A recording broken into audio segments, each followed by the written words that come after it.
Eating this common food may be tanking your energy levels. Join me as we have a discussion about foods that fuel energy and foods that tank energy. We begin by talking about common understandings. A school lesson about insulin would sound something like this.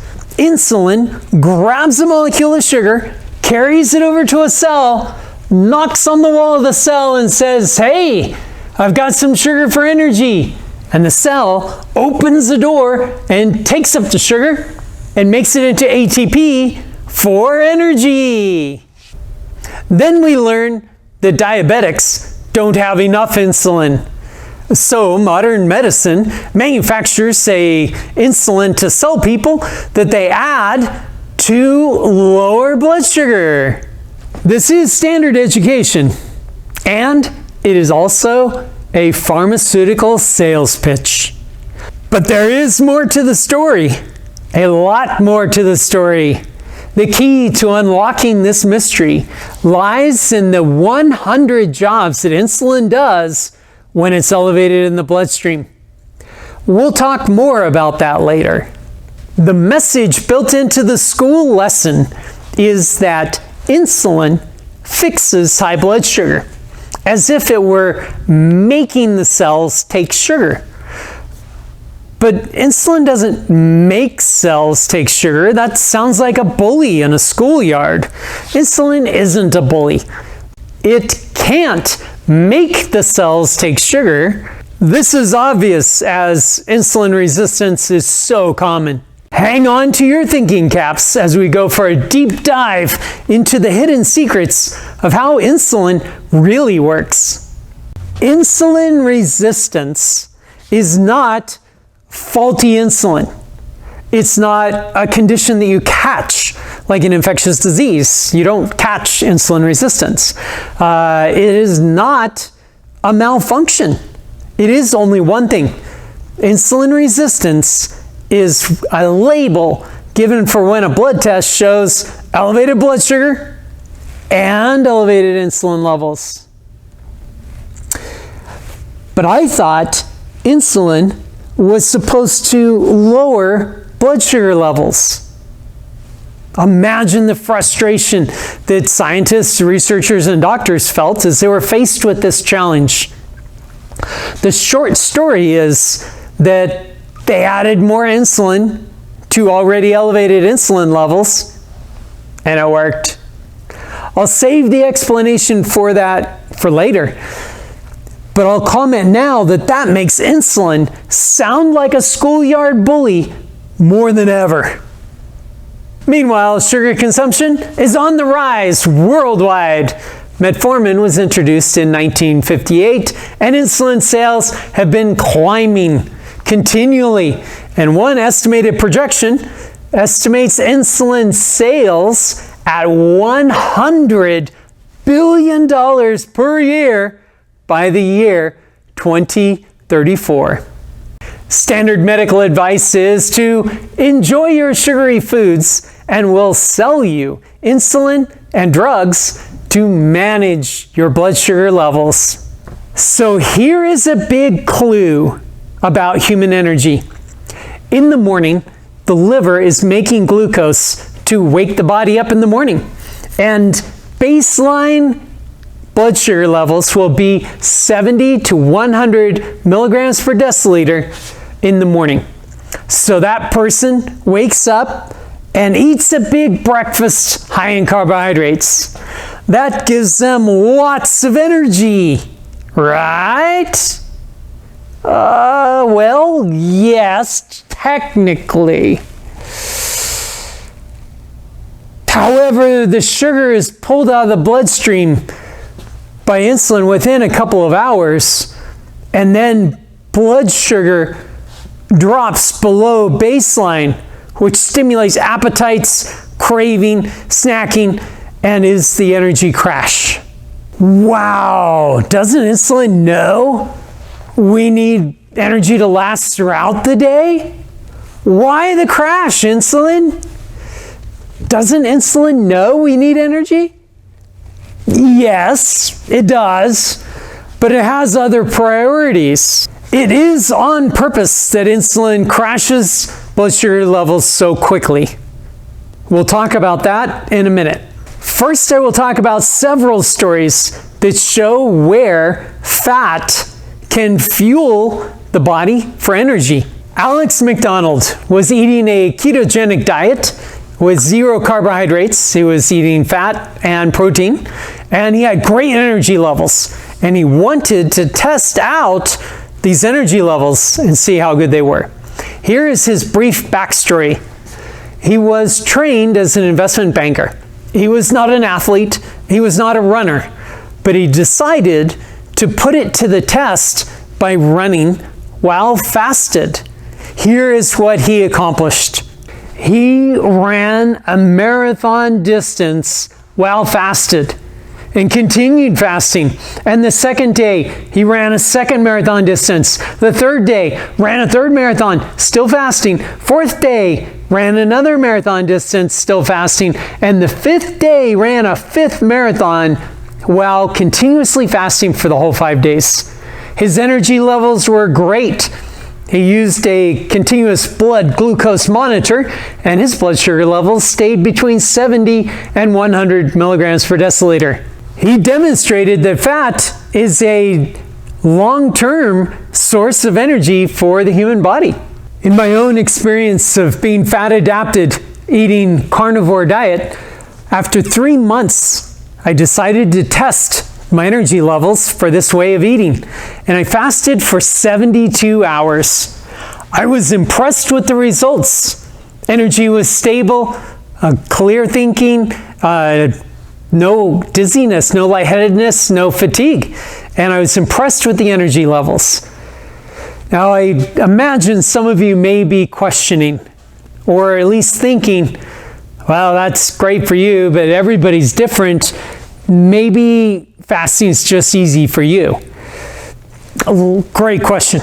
Let me give you my background on fasting. For 30 years of my life, I fasted for 24 hours every single month. That works out to 360 24-hour fasts that I've done. And that was back when I was eating carbohydrates. So I'm familiar with how my body responds fasting and can compare eating with carbohydrates and now being fat adapted. And I'm about to tell you what I've discovered. I fasted for the 72 hours after 3 months of being fat adapted. And a couple of months later, I fasted for another 72 hours. Similar results, great energy. And several months later, I fasted for 100 hours. And the results were so good, energy levels were so good, no cravings, no lightheadedness, dizziness. So I went for a walk at 99 hours fasted, went for a 4-mile walk to test it out. Energy levels were stable. I was very pleased. At 10 months in this way of eating, I started eating 1 meal a day. That's the intermittent fast of 24 hours every day. And I've been doing this for months. The energy levels are consistent. I'm able to have a fully active day, and I often work out 22 hours fasted and have great energy levels. Very pleased with the results.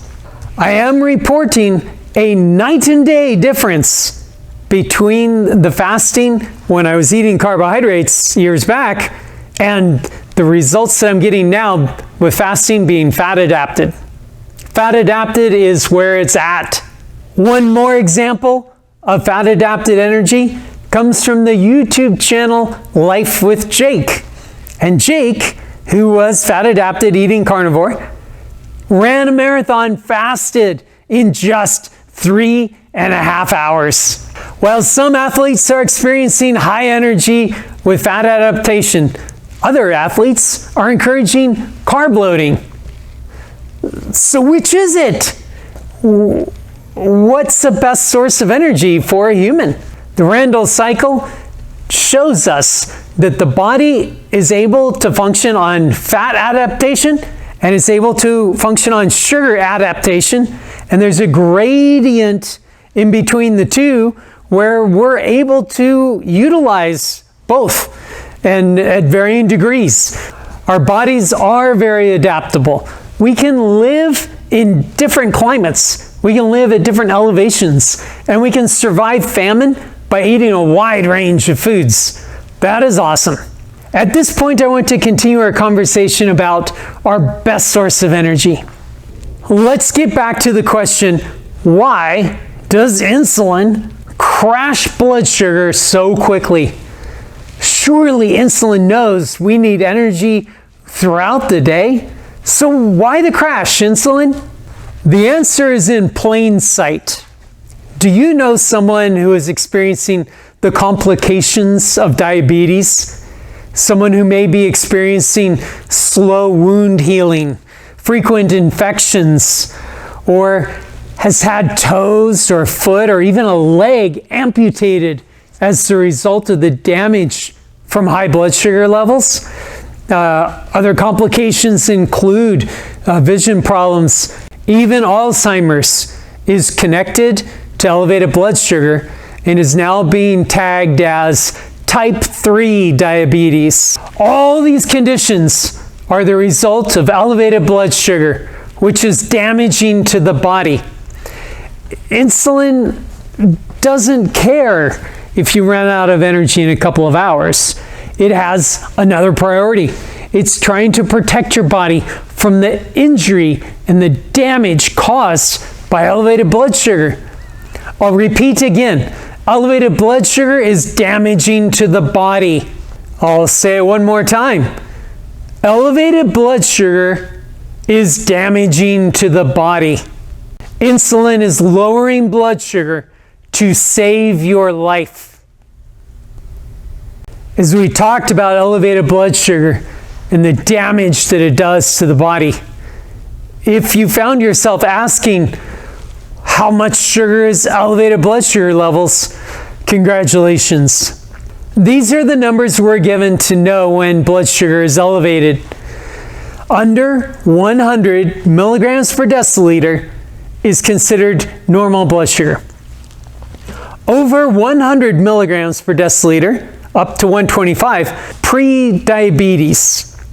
Anything over 125 milligrams per deciliter is diabetes. Instead of going into units of measure, the milligrams and the deciliters, we'll skip over the math and I'll go straight to the point. The amount of sugar the human body can handle at any given time is about 3 to 4 grams of sugar. That would be 1 teaspoon of sugar. That's all that the body can handle at any given time. Do the math yourself if that's your thing. 1 teaspoon of sugar, 3 to 4 grams of carbohydrates. You will not learn this anywhere that Coke or Pepsi sponsor. Just one small 12-ounce can of cola product contains 10 times more sugar. That much sugar dumped into the bloodstream drinking a cola has insulin act like a bully in the schoolyard. Get this sugar out of the bloodstream now. Insulin has a tough job in modern societies. Did you know that fruit is 10 times more available than it was 60 years ago? And the fruit that we have available has been hybridized through selective breeding so that the plants are producing fruit with double the sugar as just 60 years ago. Wow, that's a lot of sugar. But not only has the fruit in sugar increased, but also the amount of added sugar has increased. Currently, the average American consumes 160 pounds of added sugar a year. And compare that to 125 years ago. It was just 5 pounds of added sugar per year. Big change. About 12% of the US population is diabetic, and It is estimated 50% of Americans are pre-diabetic. At this point, you may be asking the logical question: if our liver makes glucose and our body uses it, how can it be that bad to eat some glucose in our food? Great question. This is the time we talk about the 100 jobs insulin does when it's elevated in the bloodstream. Along with delivering the carbohydrate to the cell, insulin also coordinates production of gluconeogenesis. It coordinates the production of ketones. If elevated blood sugar is there, it's going to stop the autophagy process, which is cell recycling. And it decreases the efficiency of the body to increase the usage of carbohydrates. Upon close inspection of the actions of insulin when it's elevated, is decreasing the efficiency of the body, having it use up energy to get the blood sugar down, and storing the sugar in fat cells to clear out energy. That is the role that insulin is playing in those 100 functions when it's elevated. While insulin is decreasing the efficiency to try to burn up the sugar, while it's storing the sugar into fat cells, eventually the cells start to get full of energy and filled. And the cells fold in the door, the GLUT4 receptor, and they stop responding to insulin. They will not accept the glucose. And that is insulin resistance.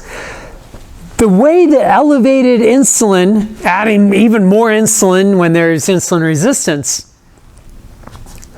the way that it works when insulin resistance already has high elevated insulin levels, and you add a little more insulin, and it helps bring the blood sugar down, it doesn't work by making individual cells take more insulin. It can't. It doesn't act like a bully in the schoolyard. It simply improves the probability of finding those last remaining cells that have open GLUT4 receptors that will accept the sugar. That's how adding insulin affects insulin resistance.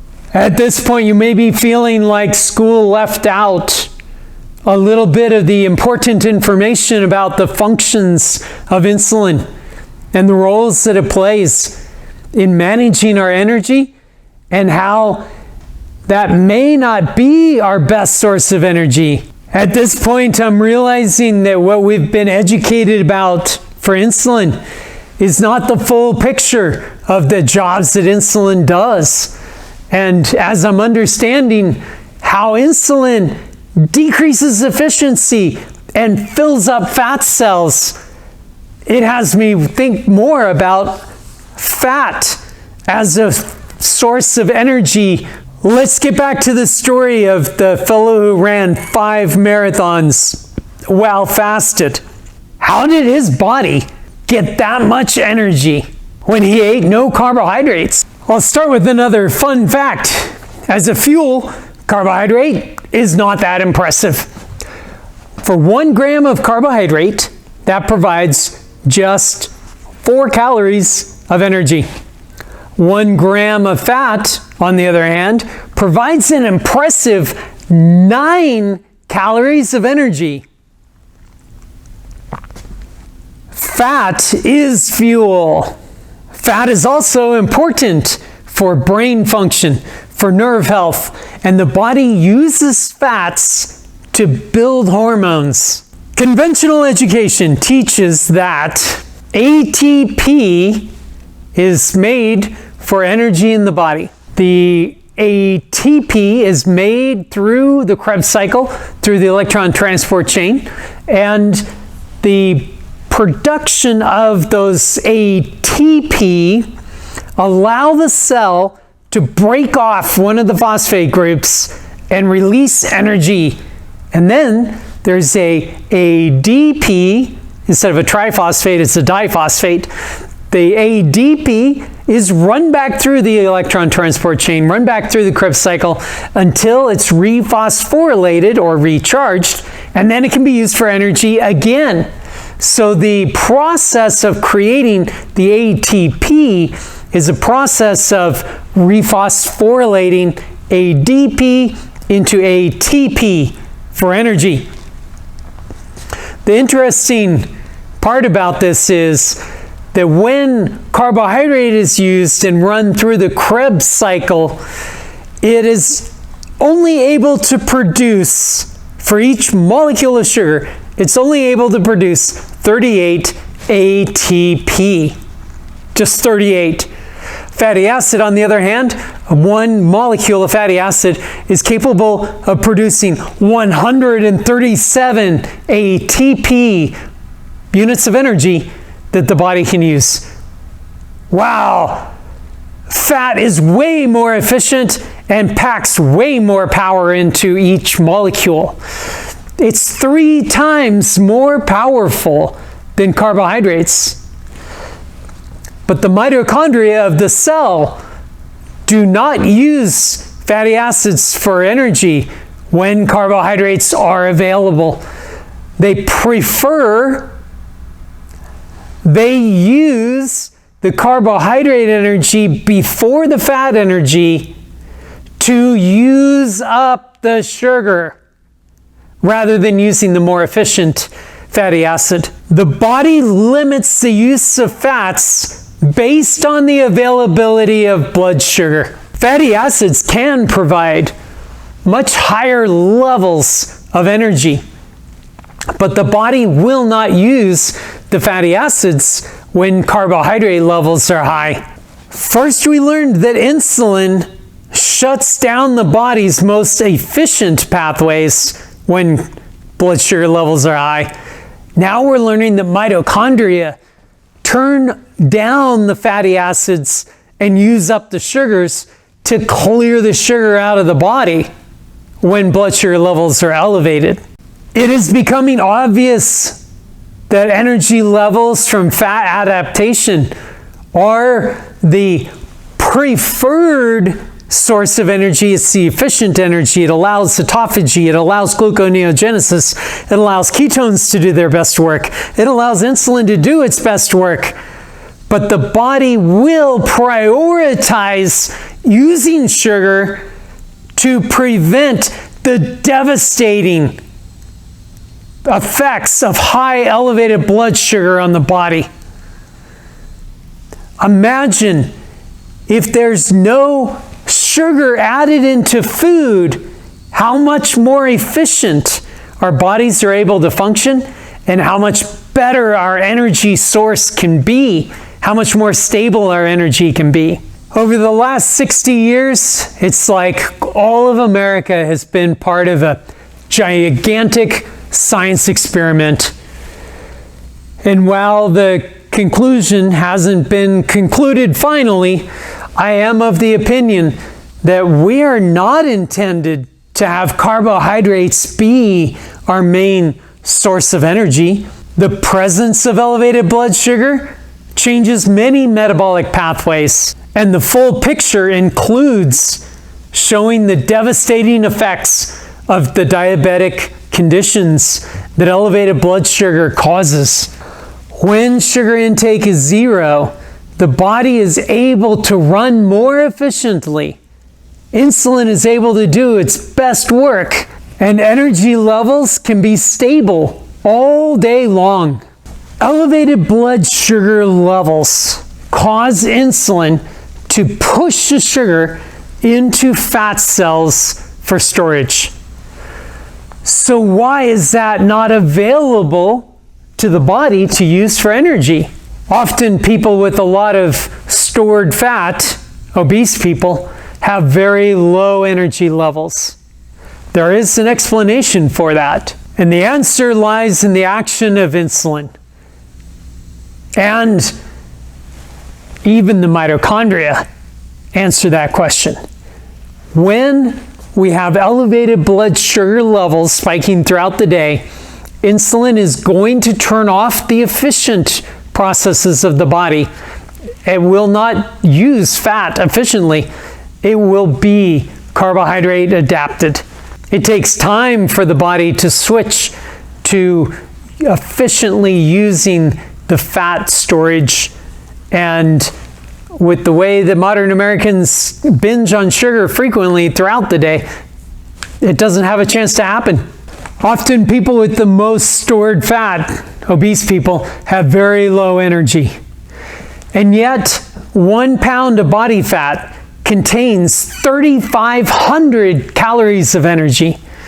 So why do they have no energy if they have all of the stored energy in their body?